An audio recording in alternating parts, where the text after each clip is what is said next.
Vous ne souffrez pas uniquement parce que vous avez un corps, vous souffrez parce qu'on vous a amené à croire que vous n'êtes que cela. On vous a fait croire que cette peau est votre limite, que ce visage est votre identité, que cette histoire est votre essence, que cet organisme est la totalité de votre être. Et tant que cette illusion demeure, tout changement effraie, toute perte menace, toute douleur semble atteindre le centre de ce que vous êtes. Mais il y a en vous quelque chose qui a déjà vu le corps changer 1000 fois et qui, pourtant, est resté. Le corps de l'enfance a disparu, le corps de l'adolescence a disparu. Le corps d'hier n'est déjà plus exactement le même qu'aujourd'hui. Les sensations sont venues et sont reparties. Les états physiques ont changé. Les émotions ont traversé la chair. Les pensées sont passées comme des nuages. Et malgré tout cela, quelque chose de silencieux est toujours ici, maintenant, en train de lire ces mots. Cette présence n'a pas vieilli comme l'image dans le miroir. Cette présence n'a ni grossi, ni maigri. Cette présence n'est pas devenue plus grande, ni plus petite. Cette présence n'est pas née lorsque le corps a été nommé. Elle était déjà là avant toute définition. C'est cela que pointe la non-dualité. C'est cela que révèle l'Advaita Vedanta avec une clarté que le mental redoute, car cette clarté détruit la fausse identité. Vous n'êtes pas ce qui apparaît, vous êtes ce en quoi tout apparaît. Vous n'êtes pas la forme, vous êtes la conscience à laquelle la forme se présente. Vous n'êtes pas le corps physique. Le corps physique est perçu par vous. Et ce qui est perçu ne peut pas être ce qui perçoit. Cela paraît trop simple pour que le mental l'accepte. Le mental veut compliquer. Il veut des systèmes, des théories, des explications, des cartes, des noms, des concepts, des étiquettes spirituelles. Mais la vérité est antérieure à tout cela. Avant le nom de votre corps, vous êtes. Avant l'idée du monde, vous êtes. Avant la sensation d'être situé quelque part, vous êtes. Ce je suis, primaire, nu, silencieux, sans adjectif, sans biographie, sans rôle, sans masque, est plus intime que n'importe quelle pensée que vous avez sur vous-même.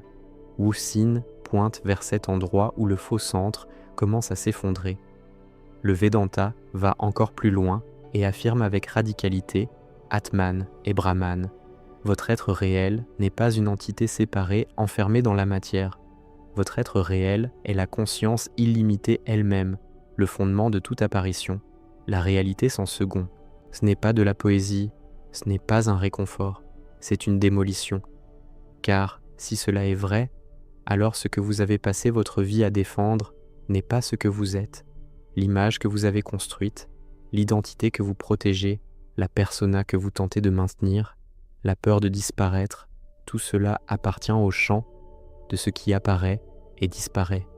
Et ce qui apparaît et disparaît ne peut pas être la vérité finale de ce que vous êtes. Voyez cela directement. Le corps peut être remarqué. La respiration peut être remarquée. Le cœur qui bat peut être remarqué. La tension dans la poitrine peut être remarquée. La douleur peut être remarquée. Le plaisir peut être remarqué. Même la sensation intime de « je suis dans ce corps » peut être remarquée. Si tout cela peut être observé, alors tout cela est objet dans la conscience, subtil, intime, proche, mais encore objet. Et la conscience qui connaît ces objets n'apparaît pas comme un objet parmi d'autres. Vous ne pouvez pas la placer devant vous, car c'est elle qui rend possible tout devant et tout derrière. Vous ne pouvez pas la voir comme une chose, car c'est par elle que toute chose est vue. Et c'est pourquoi le mental échoue à saisir la vérité. Le mental ne sait traiter qu'avec des objets. Il veut transformer l'être en concept, l'absolu en image, la conscience en expérience spéciale. Mais ce que vous êtes au-delà du corps physique n'est pas une expérience rare. Ce n'est pas une vision mystique. Ce n'est pas une énergie exotique.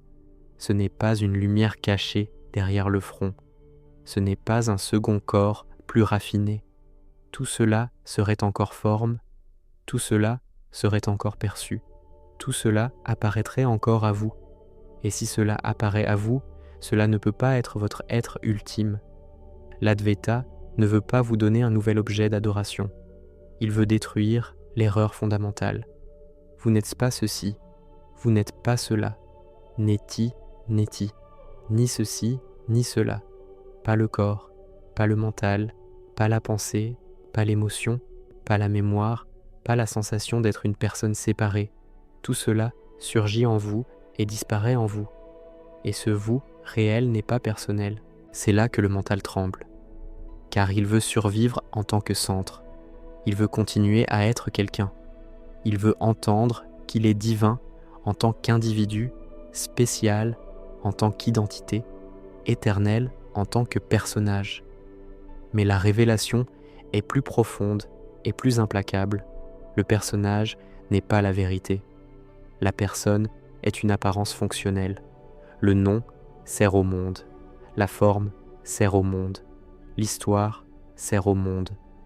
Mais vous ne vous réduisez pas à cela. Vous ne vous y êtes jamais réduit. Vous vous êtes simplement contracté et avez fait semblant d'y tenir. Vous avez fait semblant d'être seulement cette peau. Vous avez fait semblant d'être seulement ce mental. Vous avez fait semblant d'être seulement ce récit traversé par la peur, le désir, la culpabilité et l'espoir. Et ce simulacre est devenu si ancien qu'il paraît naturel.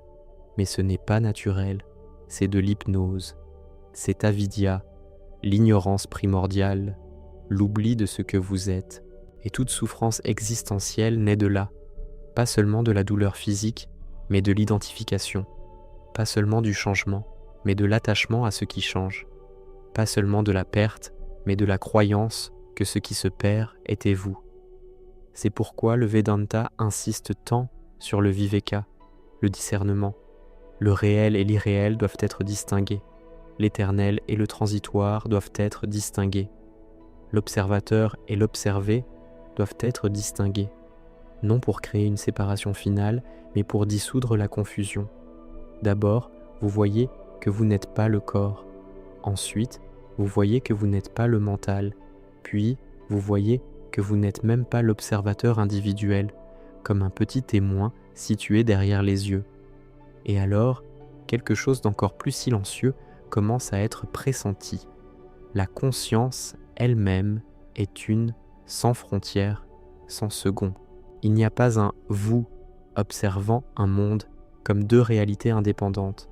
Il n'y a que la conscience apparaissant comme tout, comme corps, comme pensée, comme respiration, comme sensation, comme espace, comme temps, comme lecture, comme recherche, comme doute, comme peur, comme tentative de comprendre. Et ce que vous appelez « mon corps » n'est qu'une des manières dont l'absolu apparaît à lui-même. Quand cela commence à être vu, quelque chose en vous se détend à un niveau que le mental ne peut pas produire. Car le mental ne sait produire qu'un soulagement temporaire. Mais ici, il ne s'agit pas de soulagement, il s'agit de vérité. Vous n'avez pas à soutenir l'univers avec votre identité. Vous n'avez pas à défendre une image de vous pour continuer à être. Vous n'avez pas à empêcher le corps de changer pour rester réel. Le corps changera. Il se fatiguera. Il tombera malade.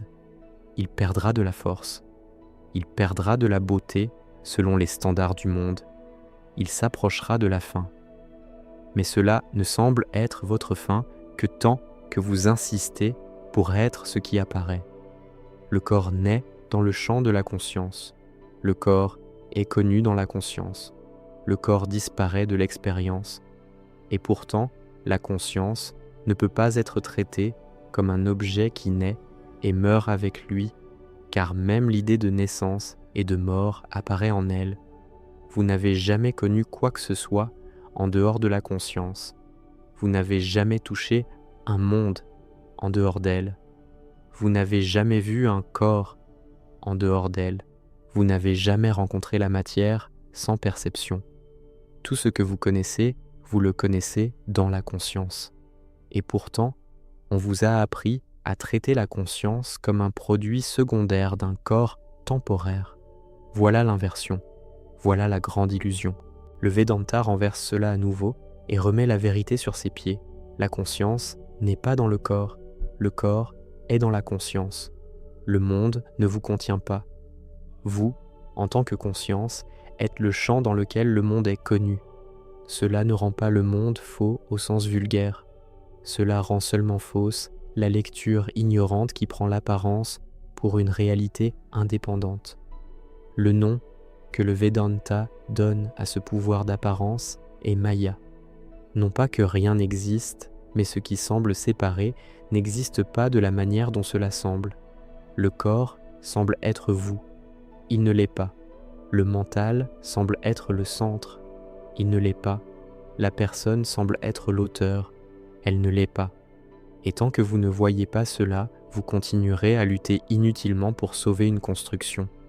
Peut-être est-ce pour cela qu'il y a tant de peur, car, au fond, vous sentez que tout ce que vous avez appelé « moi » est instable, et vous avez raison, c'est instable. L'erreur a été de prendre l'instable pour identité. L'erreur a été de s'attacher au reflet et d'oublier la lumière. Vous n'êtes pas le reflet. Vous êtes la lumière par laquelle le reflet peut apparaître. Vous n'êtes pas la vague isolée qui craint l'océan. Vous êtes l'eau elle-même. Le corps est une vague. Le mental est une vague. La personnalité est une vague. La peur de la mort est une vague. Le désir de permanence est une vague. Mais l'eau ne naît pas avec une vague et ne meurt pas avec elle. Telle est la force de la non-dualité. Elle ne console pas le personnage. Elle dissout le personnage dans le réel. Et cela peut sembler effrayant pour ceux en vous qui veut encore être quelqu'un. Mais pour ce qui est vrai, ce n'est pas une menace. C'est une libération. Libération de devoir être un nom. Libération de devoir protéger une image. Libération de devoir tirer sa valeur de l'apparence. Libération de devoir se chercher dans ce qui passe. Et peut-être que votre douleur la plus profonde vient précisément du fait d'avoir cherché vous-même là où vous n'avez jamais été, dans des visages, dans des réussites, dans l'approbation, dans des sensations, dans des états mentaux, dans des récits spirituels, dans des expériences intenses, dans des idées sur l'illumination. Mais ce que vous êtes n'a pas besoin d'être atteint, car cela n'a jamais été absent, cela n'a jamais quitté la scène, cela n'a jamais été plus proche ni plus lointain. Ce qui s'est éloigné, c'est seulement l'attention, fascinée par les objets. Ce qui s'est perdu, c'est seulement la clarté, recouverte par l'identification. La vérité n'a pas besoin d'être produite, elle a seulement besoin d'être reconnue. Et cette reconnaissance ne se produit pas lorsque vous ajoutez une croyance de plus à votre collection intérieure. Elle se produit lorsque le faux tombe, lorsque vous regardez le corps et voyez, ceci est perçu. Lorsque vous regardez le mental et voyez, ceci aussi est perçu. Lorsque vous regardez la peur et voyez, ceci aussi surgit en moi. Lorsque vous regardez la sensation d'être une personne séparée et voyez, même cela apparaît et disparaît. Et alors, sans spectacle, sans tonnerre, sans annonce, quelque chose de silencieux commence à s'imposer par évidence. Je ne suis rien de ce qui vient et s'en va. Je suis cela qui demeure. Et même cette phrase, si elle est examinée en profondeur, doit aussi tomber, car l'absolu ne tient pas même dans l'idée « je suis cela qui demeure ». L'absolu est avant la phrase, avant la pensée, avant la formulation, avant même la tentative de saisir la vérité. Et alors, il ne reste que la présence, il ne reste que la conscience, il ne reste que l'être, Sat, Chit, Ananda, être, conscience, plénitude, non pas comme une expérience émotionnelle euphorique, mais comme nature essentielle. La plénitude ici n'est pas une excitation, ce n'est pas une extase psychologique, c'est l'absence de manque ontologique, c'est ne pas avoir besoin de devenir pour être, ne pas avoir besoin de conquérir pour exister, ne pas avoir besoin de se défendre pour demeurer. Lorsque vous vous reconnaissez au-delà du corps physique, vous ne commencez pas à mépriser le corps, ce serait un autre piège du mental. Le corps continue, il continue d'être soigné, nourri, mis en mouvement, reposé, mais il cesse d'être l'autel de l'identité, il cesse d'être la prison de l'être, il cesse d'être le centre autour duquel toute peur tourne, il devient une expression temporaire dans l'infini, il devient une apparence sacrée dans le champ de la conscience, il devient un instrument, non un maître, et alors la vie change, non parce que le monde est devenu différent, mais parce que votre lecture a cessé d'être ignorante. Le miroir continue de refléter, la douleur peut encore venir, le plaisir peut encore venir, la perte peut encore venir, le temps continue de mouvoir les formes, mais maintenant, il y a une ouverture, une vastitude, une intimité sans nom, quelque chose qui ne peut pas être touché par le changement, car c'est ce dans quoi le changement est perçu, et peut-être que vous ressentez déjà cela maintenant, non comme un concept, mais comme un recul silencieux du faux centre, comme si quelque chose en vous commençait à percevoir qu'il n'a jamais été cette forme fermée, jamais été cette peur comprimée, jamais été ce récit entouré de naissance et de mort.